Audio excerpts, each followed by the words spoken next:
सुप्रभात बच्चों, online class में आपका स्वागत है। मैं Neeta Chaudhary Fortune International School से। तो बच्चों, आज हम हिंदी का 11 चैप्टर पढ़ेंगे। रहीम के दोहे, रहीमदास जी द्वारा लिखे गए दोहे हैं, वो हम पढ़ते हैं।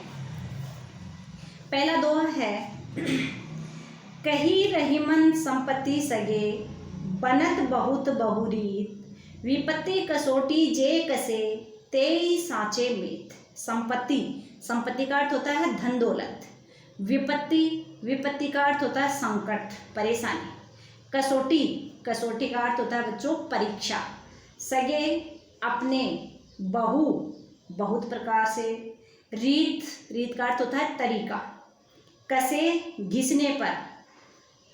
मीत का अर्थ होता है मित्र। तो कहे रहीमन संपत्ति सगे, बनत बहुत बहुरीत, विपत्ति कसोटी जे कसे, तेई साँचे मीत।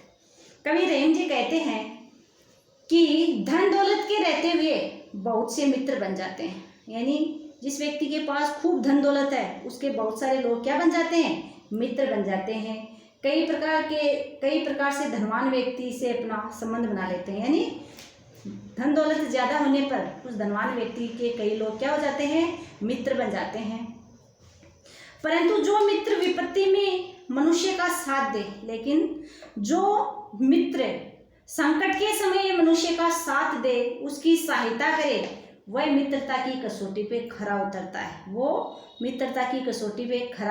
मित्रता की परीक्षा उसी समय होती है कि कौन सा मित्र हमारे संकट में काम है। यानी हमारे पास धन दौलत होगा, हमारे पास खूब पैसे होंगे, तो हमारे कई लोग मित्र बन जाएंगे, लेकिन जब हमारे कोई संकट आएगा, उस समय हमारा जो साथ देगा वो ही सच्चा मित्र कहलाएगा। दूसरा दोहा है, जाल परे जल जात बही, तजी मीनन को मोह, रहीमन मछली नीर को, तऊ न छाड़ती छोह।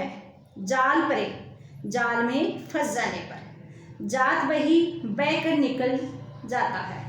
तज यानी त्याग कर। मीनन को, मछलियों को। मोह यानी प्रेम या लगाव। नीर का अर्थ होता है जल। तव यानी तब भी। छाड़ती का अर्थ होता है छोड़ती। छोह यानी प्रेम। तो जाल परे जल जात बही, तजी मीनन को मोह, रहीमन मछली नीर को, तऊ न छाड़ती छोह। कवि रहीम जी कहते हैं कि जाल के पड़ने पर जल मछली को जाल में छोड़कर बह चलता है। यानी अगर हम मछली को पकड़ने के लिए पानी में क्या डालते हैं? जाल डालते हैं, तो क्या होता है? जाल डालने पर पानी क्या है? जाल के अंदर से ही बह करके निकल जाता है। किंतु मछली जल का साथ नहीं छोड़ना चाहती, लेकिन मछली है वो जल का साथ नहीं छोड़ना चाहती, इसलिए जल के अभाव में क्या हो जाती है? मछली तड़प करके मर जाती है।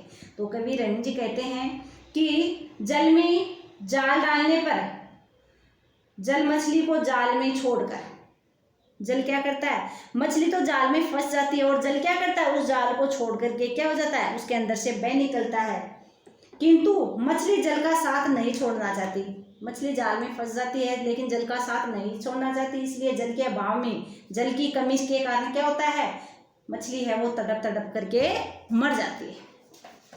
तीसरा दोहा है, तरवर फल नहीं खात है, सरवर पियत न पान, कही रहीमन पर काज हित, संपत्ति सच ही सुजान। तरवर का अर्थ होता है पेड़ या वृक्ष।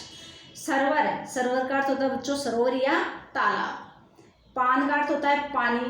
परकाज का मतलब होता है परोपकार। सच ही यानी एकत्र करना। तो तरवर फल नहीं खात है, सरवर पियत न पान, कहे रहीमन पर काज हित, संपत्ति सच ही सुजान।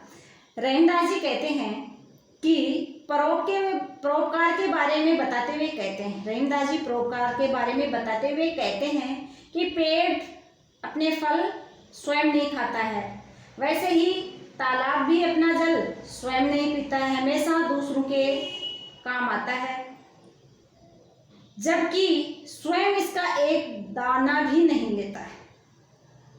इसी प्रकार तालाब है, वो भी अपना पानी इकट्ठा करता है, लेकिन स्वयं नहीं पीता है।